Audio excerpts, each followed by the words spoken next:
This company's never been more profitable. You mean hugely profitable? I like it. DavePorter.com presents The Profitable Cleaner, a podcast on commercial cleaning sales and entrepreneurship. The one podcast that's not afraid to discuss real sales strategies with real cleaning professionals that produce real profits and real results.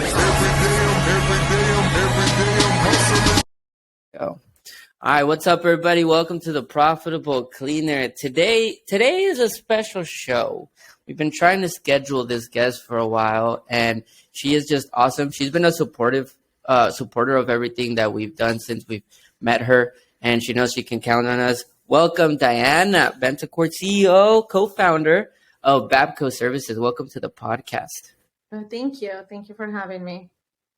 Yeah, we're super excited to have you. A lot of the people we talk to, especially a lot of the women in the space, look up to you and see you as I don't even want to call it influencer, because influencers are influencers. That's cool. But I almost see you as like a guide of what they need to do and how they need to act, both from a business standpoint, but too from a family standpoint. I mean, the way the unity that you have in your family is impressive.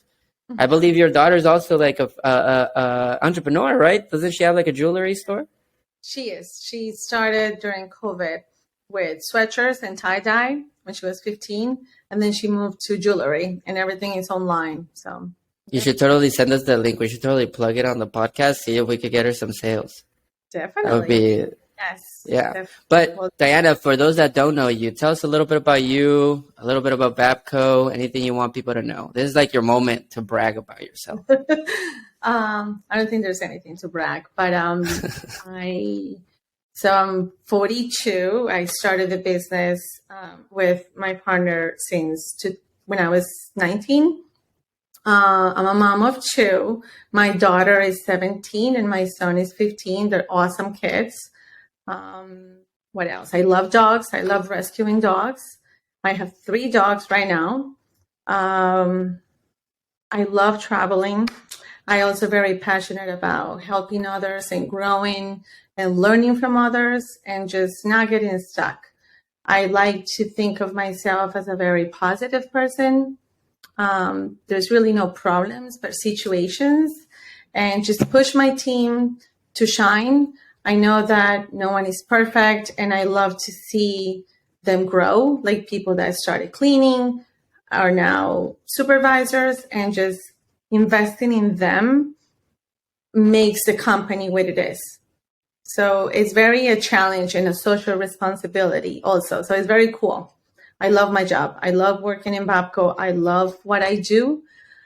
Never really planned it to grow this big, but I think being part of this group of women, a lot of them head of household, helping each other and going through life situations, but at the end of the day, doing the best that we can and always pushing them to, there's no really, don't see a mistake or as a step down, like the worst thing in the world. Let's just not focus on that. How can we, be better, grow from this, or learn from this? So I love my team. I think it's just we're gonna. There's a lot that you just dropped that we're gonna start extracting. Okay, so I'm gonna just start. We're gonna start asking you questions for quick context before I get into it, because you dropped a lot of nuggets that I think we just glazed over.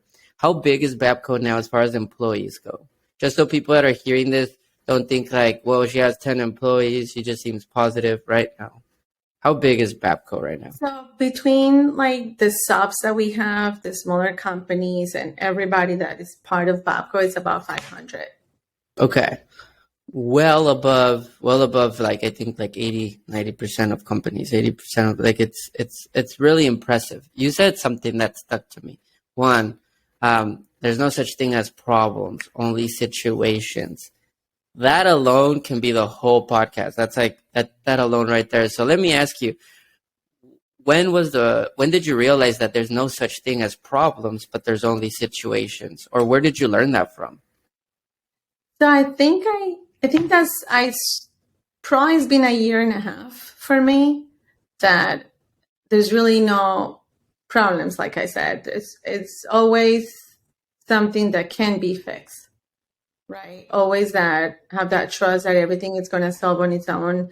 And like, I think what I was saying before, when we had that growth of the company, life or God, whoever you believe in, put everything that I needed for that specific situation right in front of me so that I can say, perfect, you're the person, this is what we're doing.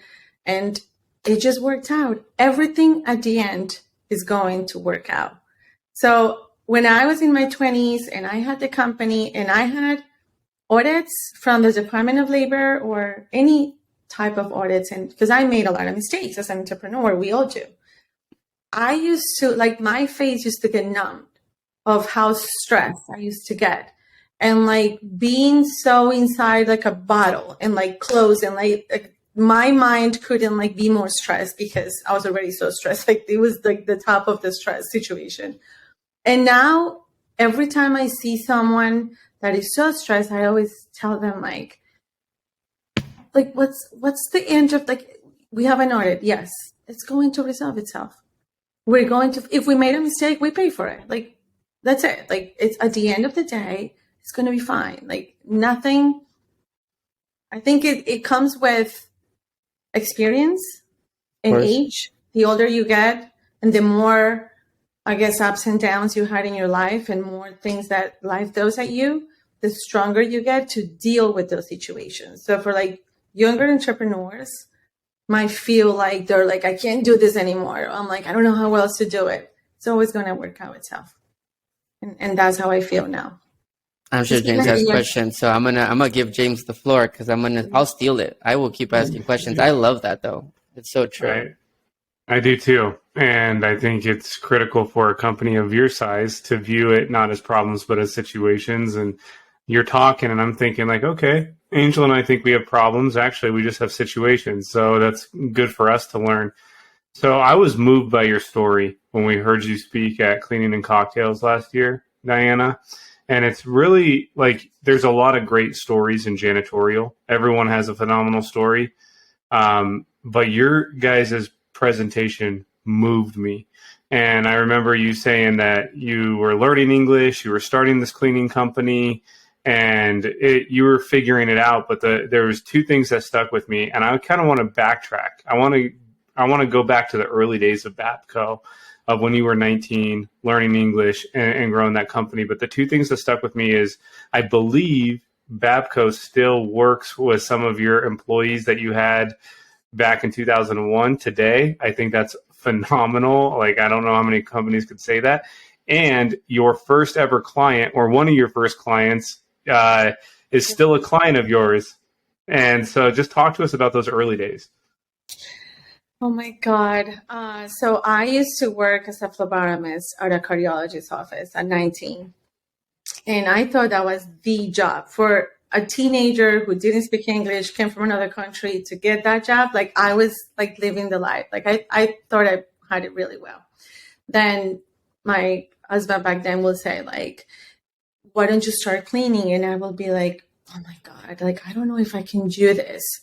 Well, he put that seed on my head that you will be a supervisor one day. You're not going to have to clean all the time. And I was just very afraid of making that step. So I said, I will not quit my job. I will do it after. Like, I will, draw blood during the day and then afterwards get the bus, go to Jersey City, and then I'll just start cleaning myself. So we did that for, I want to say, a year that I was doing that, getting the bus, going there, because I didn't have a car and I couldn't drive back then. So we started doing that. Then he was doing kind of like the punch list. He was in college, but he was like the painter, kind of like someone who was doing the construction, the handyman work. And he had this worker, Martin. He's from Mexico. And Martin, he used to live with us, actually. We all shared a room. We were the owners of the company, and Martin lived with us. So I always try to cook for him. So I will make my Colombian food and just put a lot of hot sauce on it to try to make it Mexican, because I didn't know how to cook Mexican. Sounds about right. So he still works for us now. Like, he's still part of the company. He works in one of the properties in Jersey. He's still doing the same thing. He actually called me for my birthday. He's just the sweetest guy ever. Then Elia it was the first employee I hired to clean a commercial, that property I'm telling you about that I still have. It's called Liberty House. So she worked there back then. Now she still works for us, but in a different building. I think she got tired of that building. But I was actually telling the team today that I do remember when I first hired her. I remember that I was explaining to her, and she was my age, and she's looking at me like, I've never cleaned before, but I'll figure it out. Like she was telling me, and I had no idea how to guide someone or tell them what to do, how to clean a window. I was just figuring it out too, and she's still with us. So it was pretty cool. So I was cleaning while she was also cleaning. I was cleaning with them. That's amazing. And I think people forget that, like, even as a CEO, you start, like, you got to figure it out with those people. What are some tips or tricks that you give some people, maybe some core values on how do you retain them? Because obviously she saw you start with her, and then she saw more people, more leadership, she saw you moving towards the full CEO, full co-founder, full leader. How did she feel after a while? Like, how do you retain Elia and Martin? Do you just keep them happy? What are some things that you do as a CEO to make sure that as you grow, they still feel part of it? I think one of the things, I always cared about people, and I always care, of course, about my clients, but I don't believe in firing someone or letting go of an employee that is just not working out for that building. I like to, maybe he can shine somewhere else, right? So if there is one property that if the employee is responsible, shows up to work, is respectful, but let's say you get a lot of complaints from that manager about that specific employee. If he has all these great things, I'm not going to let that person go, because that loyalty that they have with your company matters a lot. And you can't forget that just because one manager didn't. So I always try to move them around where they feel inspired and they can shine. So this person may not be good fit for this building, but I'll move it around. So I've done that with Martin. He's been in many properties, and many of the managers are like, we don't like him. He's not detail oriented. I want someone who's detail oriented. But Martin may not be detail oriented, but he's amazing at recycling, let's say. So finding that talent on that person and how can I make it shine. And the same thing for my management people. I try to do the same thing.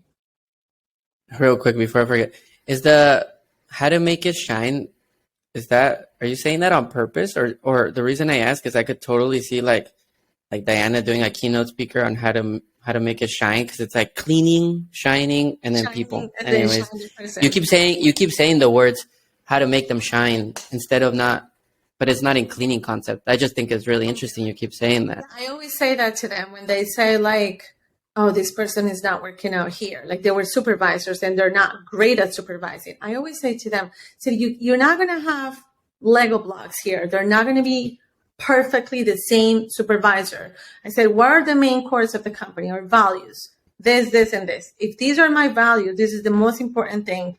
Well, then I can work with that. If the person wakes up every morning and goes to work, I can work with that.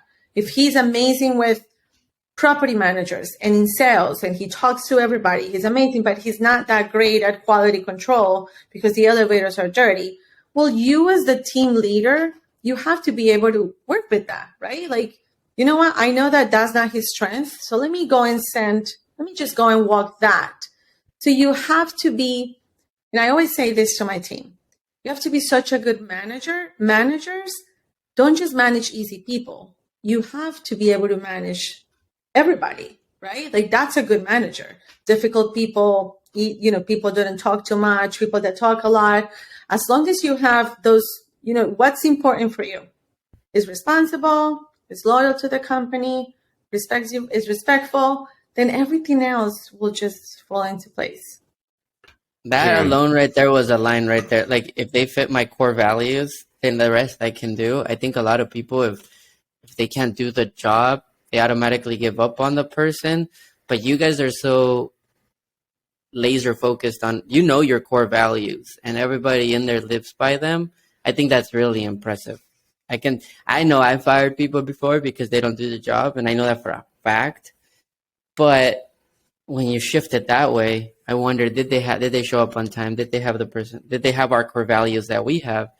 If that's the case, it's on me 100%. That's really good. That's really good. James, I'm sure you have something here. Yeah, I have a question for you here, Diana. So you talk about your team and really seeing their strengths and weaknesses and putting them in a position to succeed. How over time, starting from back in the day, taking a bus to Jersey to clean a building after work to now 500 people you manage, how did you learn your strengths and weaknesses? Like before we hit record, you called yourself an organic entrepreneur. I love that. And it's like, so how did, like, through time, did you figure out what you were good at? And like, what are some of your strengths? Like, I think you have amazing leadership and all that, but I'm curious to dive in more about you a little bit here. So how did I learn? I think for a very long time, I was just going and like just spinning, kind of like working, doing the same thing for so many years, and then trying to do it all. I will pick up my kids from school every day. If not at least 3 times a week, pick them up from school, and then become a mom until they went to bed, and then go back to do what I had to do. I wore all the hats in the company for a very long time, from cleaning to accounting, marketing, sales. Like, I've done it all. Supplies. Now we have a warehouse. Now we have different organizations. I think that I learned with going to coaching and just reading books or listening to podcasts of what worked for other people.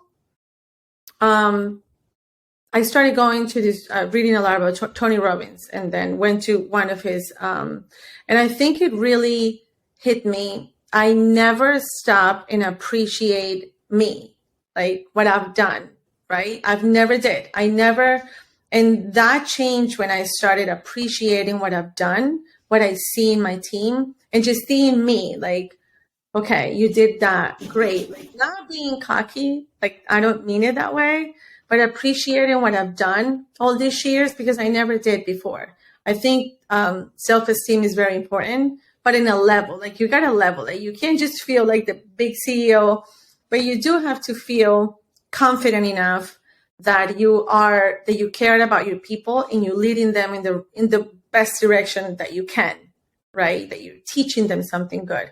And that is, I think, is the key. Like, you need to believe in yourself so other people believe in you. Because if you don't, then it's kind of like I said, like running in a wheel, and you don't know where you're going. Absolutely. I have one more follow-up question to that. And you were leading into it. What do you do now to, like, invest in yourself, into personal growth, into your own leadership skills? Like, you mentioned going to a Tony Robbins event. I love Tony Robbins personally as well. But, like, what other things does Diana do as the leader of this company to keep growing? So, like, right now, I met Alex at your program in when we went to the master class, and seeing his story, it's so similar to my story. Like, he started at 19. We're around the same age. He also has a cleaning company, Latino, and, started learning English throughout the years. And his company is double my size, double. So I kind of said, who else is the person who I can learn from? So, like, really going for that. So learning from people that already done the work. How many headaches can I save if I can just have a conversation with him? Like, okay, this is happening. What can you teach me? Like, how can I learn from you? So being, I guess, humble like that, to really not know it all. I don't know it all, but there's people that always probably can teach me something. And even the other companies are smaller than me that I'm helping, and I'm teaching them what I know and what I've done, also learning from them. You learn from not just like the people ahead of you, but like from everybody around you. And I think developing a good hearing and really listening to people, not listening to like answer or say something, but just, I loved when I listen and they say something and I'm like, just, that's pretty cool what she just said. Like just listening. I think developing that good ear and listening to people, you can grow a lot. So that's what I do now. Just listen and hang out with. Yeah, I like it. So one of my biggest things I always tell our team, right? I was saying, like, I made a post about it recently. Like, when was the last time you did something for the first time? When was the last time you were uncomfortable? Like, I like to put myself in really weird or intense situations so that I can see what's in there that I don't get to hang out with daily, right? For example, like you said, you jump on a call with Mr. Melgar and you're like, oh, he's double my business. You could have easily gone to a circle where you were the biggest and just be like, I'm good. But you've chosen to make yourself, it's an uncomfortable feeling, right? You're like, why am I not there? What do they know more than I do?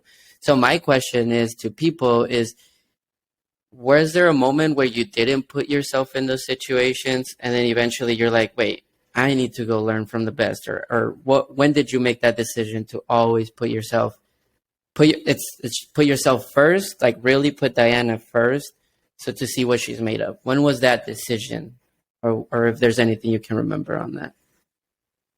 I think when I started going to these conferences and talking to other entrepreneurs alike, meaning like in the same industry, is when I saw, oh my God, like he's doing that. And I used to do that in this way, like I said, more organically.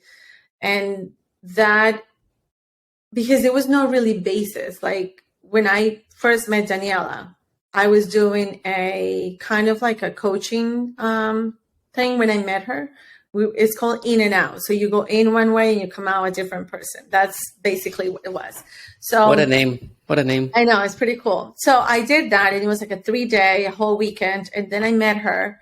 And then she's a financial girl. She's all numbers and tables and formulas. And so it would be funny because I will say, oh, how much you want to charge this property? So I will do my organic math, like, okay, I think it's 8 hours, blah, blah, blah. This, I don't know, $100.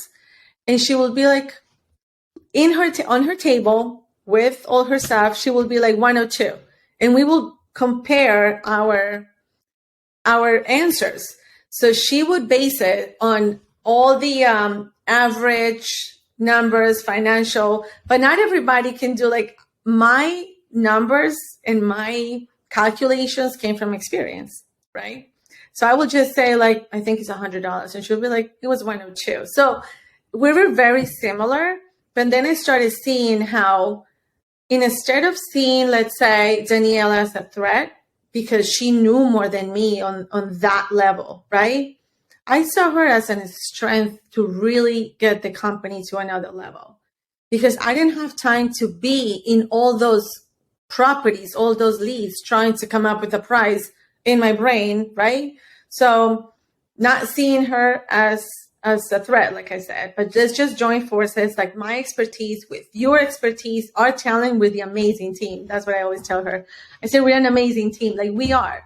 I couldn't do it by myself at this level. There's no way. Sending all those proposals. Sometimes she has 30, 40 proposals in one day. And she has tables and numbers. If I had to think about that, like, I'll be losing clients, right? So it gets to the point when you as an entrepreneur need to step back and say, I guess for some people would be like, should I go with my ego and I do it all and I know it all and everything is my way? Or should I join forces with people with different talents and just really think about that social responsibility, that my decisions is those people and those families' stability? You keep saying social responsibility. Somebody might not be catching it. What is social responsibility to you? Making sure that those people that work for me and their families have a stable paycheck. So if I decide to go greedy with my client and fight for that dollar because I want 20% profits, let's say. And instead of lowering it to 17, but keep my employee at the same team, at the same rate, I can lose that contract. My employee can be without a work. What does that mean for me? I don't know, an extra vacation a year, right? At the volume that I am. What does that mean for me? And what does that mean for them? That's social responsibility. When you think about what it means for them and what you're giving them, than just getting a new contract or whatever. They got to pay me what I want. Like, it's not about that anymore. I think the company went to another level now that I no longer could think of just myself or my kids. I already had 20 years of like saving and being, for me. Now I need to be responsible for them as well. Not just for me, but for them. I think you just hit on, like, I'll say one last thing here and I'll turn it over to you, James. But I think like what you just said right there, I think some owners are like, I will not get this contract unless it's the margin that I want. But then you're right. What if you could win that contract, still pay your clients the same, take less margin, like your cleaners the same, take less margin, but you keep your cleaner, you keep your team member with a full-time job in the same building. You get to, instead of, you don't get the contract, and now you're like, Angel, I don't have work for you right now. That's such an interesting point, because I think, especially, I don't know if you've noticed, a lot of people are like, if it's not 30% margin, 40, whatever they keep coaching, it's like, you're just not selling value. And I think once you get to a certain number, you're like, I just need to keep food on the table of my employees. I need to keep them busy, working, getting their paycheck. I'll figure out the margins and our financials, and I'll work with my team to win the contracts that are needed. That's so good. That social responsibility is so good. There's a lot of nuggets being dropped here. I hope people like go back and pay attention to this. I have a question. I have a question here for you, Diana. You talked about you had 20 years of you kind of building, and this is no longer about you, and now it's about your team. So I guess I have two questions here. I want you to talk about the levels of growth. Like, do you remember when you hit your first million or your first 100 employees, and now then you were at 250 and now you're at 500? Talk to us just about that journey. I've heard Alex talk about his journey of like the first million, 5 million, 10 million, and like how the business changed. And now I'm curious, so I'd like to hear about your journey just through the phases of growth. And then the second question is like, what's next for you? Like, what motivates you now? So save the second question. So you can focus on the first one, because I want to hear the second question. So the first question is like, what he's saying is, when you hit 1 million, what did you learn? When you hit 5 million, what did you learn? When you hit 500,000, what did you learn? All the way to where you guys are at now. What are some of those key lessons? Yeah, that's a hard one. We'll let you process. I'm going to be very honest. So I was always a girl that, I remember my partner used to say, okay, so how much money are we making? And I'll be like, I don't know, but we're making money. Like, it's fine. Like, I can pay my employees. We have money at the end of, like, I don't know how much money we're making. Oh, but like I said, I didn't have that financial background. So I was just going very organically, growing this with like my claws, like really, I don't think I knew how much when I hit those targets on paper. Like, I don't think I did until 3 years ago that I started organizing the books, because the company was like, okay, there's like 300 people under the payroll. And I think I was more by numbers. So let's say my payroll used to be 20,000, and then I'll be like, oh, I hope I get the checks. And my payroll was 500,000. Like, oh my God, I hope I get, like, and I was like, if I'm going to pay payroll, I got to be making, oh my God, like stuff like that. Like, that's how I used to. And I know it sounds funny, and maybe those very academic school people are probably having a heart attack listening to me, because I was just the opposite of like what a management books. And I went to college during this process, right? So when they will say like, okay, you need to calculate this and calculate that, I was like, okay. Then I started implementing those things as the company grew, but just very, I don't think I never had that. Like what Alex explained that he did, I didn't even know I was making those sales. That is, I mean, that's awesome. I don't know about you, but I love that. But I love how you were like, how much am I paying for payroll? Oh, I hope I get those checks. And then eventually you're like, wait a minute. I Why got am I that. paying? I'm paying that much in payroll. What the hell is this company making right now? I think that's cool. I think that just shows kind of what your guiding star is. Like everybody has a certain thing that motivates them that they look for based on like their personality and how they grew up. For you, obviously, it's people. You're a people person. And so the more people you were taking care of, that's just your motivation. I thought that's really cool. That's cool that that's kind of, imagine just like opening up your payroll and you're like, why the hell am I paying $500,000 in pay? Wait, what the hell? Wait, hold on. How much are we making right now? Like I could see that conversation with your financial people and they're like, oh yeah, this is how you make. And you're like, what the? I think that's hilarious. I think that's really cool. So now I'm more involved. I think after I went to school, my kids are older, I can look really, it's just now my clients are coming to us, with word of mouth. I don't need to worry about doing the sales, like spending all that time that I used to do. Now I'm more involved with the financials. Now I do pay attention, hitting the margins, staying within budget. Now I do that, but that was not the case 10 years ago, when the company was allowed, maybe half of the size. Like I wasn't paying attention to that. I was just working and growing the business. That's so funny you talk about the payroll.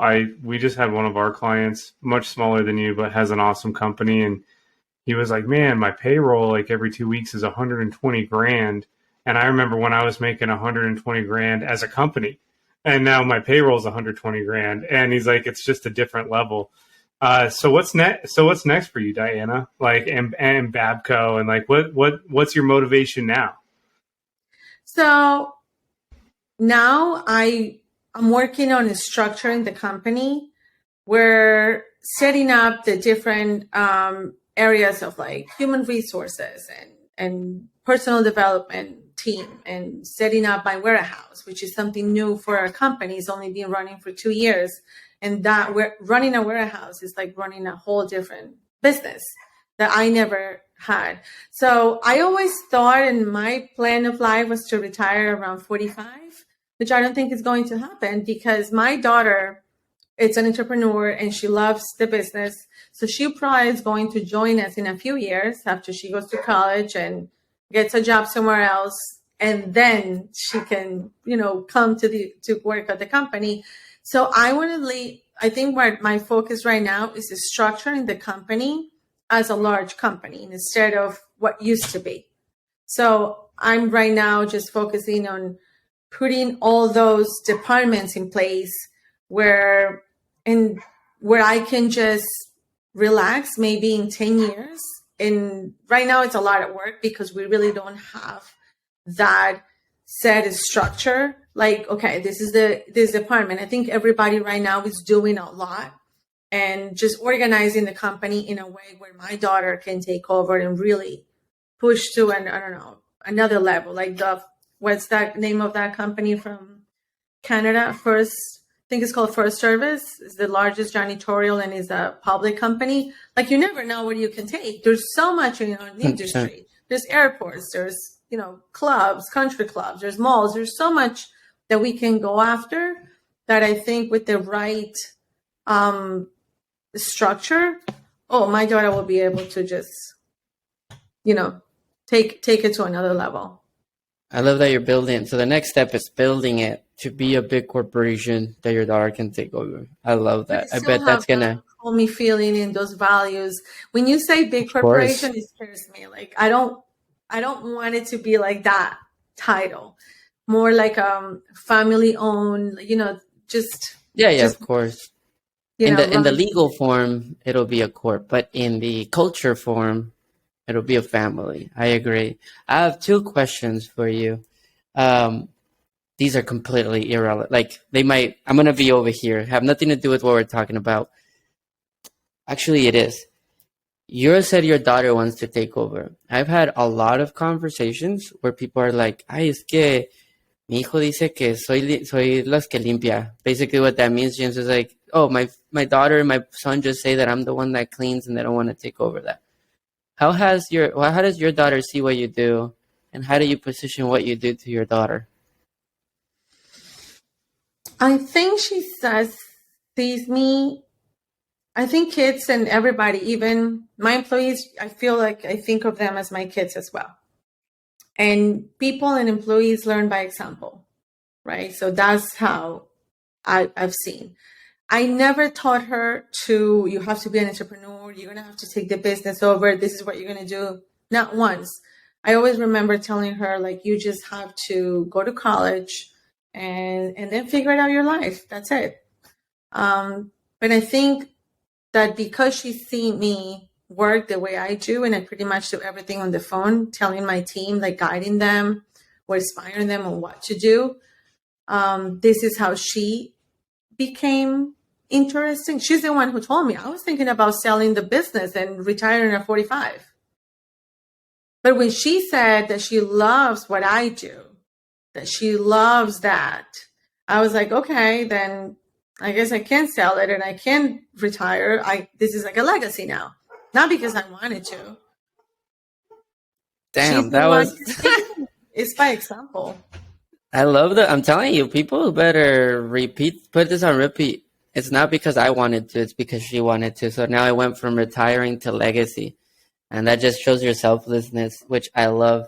I know we're coming up to the time here, so I do have one question that I need to get out before. I brought like a shelter in here. I have 2 dogs, so don't worry. Don't worry. Plus, you have cute dogs. Are they bulldogs, French bulldogs, or what are they? No, I have one French bulldog I just rescued that always bring him to the office. He's so cute. And then I have mastiffs. I have a pit bull and a mastiff mix. Oh my God. Mastiff. And then I had 3 mastiffs, but one of them they got into a fight. The girls got into a fight and they bit me by accident. So I said, I gave it to my ex-husband. I said, just keep her because I cannot, control 130-pound dogs in a fight. How are you rescuing mastiffs? Like what? People actually want to get rid of a mastiff? They're such beautiful, they're like majestic type of dogs. There's a lot of them for adoption. So what? They are gorgeous. But they're like expensive. Are they expensive adoptions? Oh no! I got them from the Newark. Newark is an area here in New Jersey. The Humane Society shelter. What? There's mastiffs. Oh God. Uh-oh. Well, I thought I was done with dogs, but my French bulldog is a rescue. All right, not where I'm at. Where I'm at, there's my 2 dogs are rescues. They are not mastiffs. They are not French bulldogs. They're what? James, go to if you're gonna get another one, go check, man. Because you go to rescues, so the rescues work with shelters, right? And then sometimes when they don't have foster houses, they send them to the shelter, and then they keep them there. And when you go there, you just have to pay the adoption fee. Yeah, but French bulldogs and mastiffs at the Society. That is not it. Not in my area. Maybe in New York. Maybe they've got high quality dogs over there. Cause, on the East Coast. Question. So that was not my question. What? This is gonna sound weird. Do you have now? I just want to learn from a family standpoint. What are the core? Do you have core values for your family, like rules or things that you stand for and that you always try to live by in your family? So, to be honest, I think I didn't before, and something dramatic had to happen in our family for me to learn about. I think I always had values, but I think I didn't know the concept of how important your values are. And when you violate your values, you is when you feel lost and I think learning that was a key moment for me. Spirituality wise, believing in something, whatever you believe in, you always have to believe in a higher power. So that, and then telling my kids, and I want to say it's been like 1.5 years, 2 years. And my team always says when Deanna started the process of changing, the company change, right? So one of my values was always, you got to be true to yourself. And I always tell the kids that life is always going to teach you with things that you judge too much. So if you judge someone for whatever reason, life is going to give you that so that you learn, right? It could be God. It could be so that you knowing you experience how that feels. And I think it happened to me. And I think you realize that with experience, whatever you criticize of someone else doing, you got to stop. Like the one thing is like, don't criticize, because that's what life is going to come and teach you.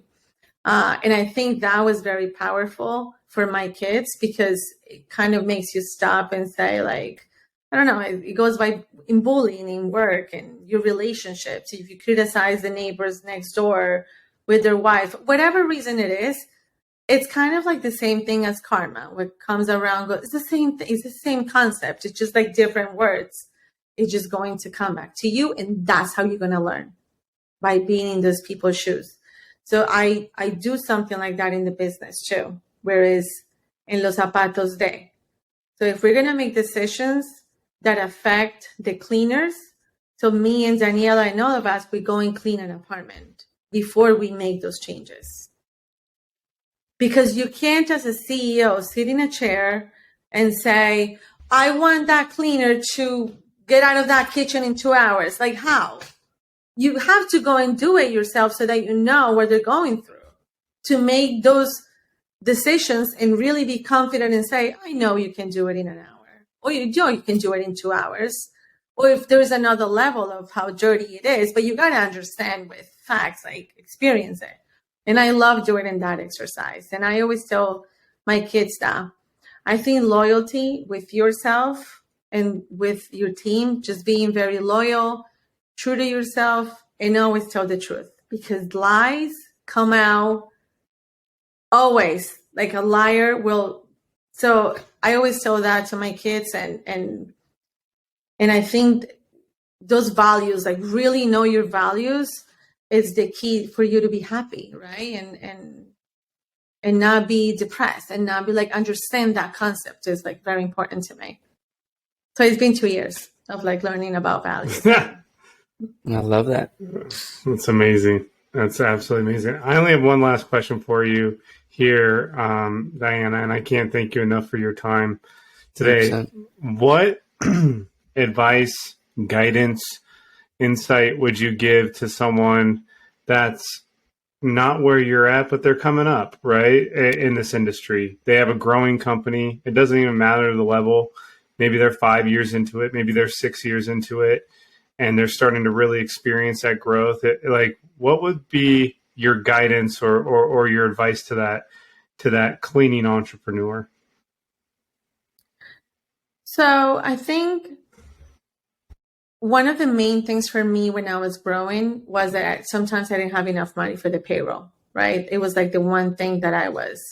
So you can grow when you have good credit, because the one thing you never want to do is be late to pay your employees. That is, I don't even know how to say it in English, sagrado, like sagrado, that you have to pay them on time. Like, never be late with that. Like, I'd rather be late with my mortgage than not pay someone their salary. Because those people are going to be with you, and they're going to appreciate that. And make sure you have a system in place where you have a backup for that.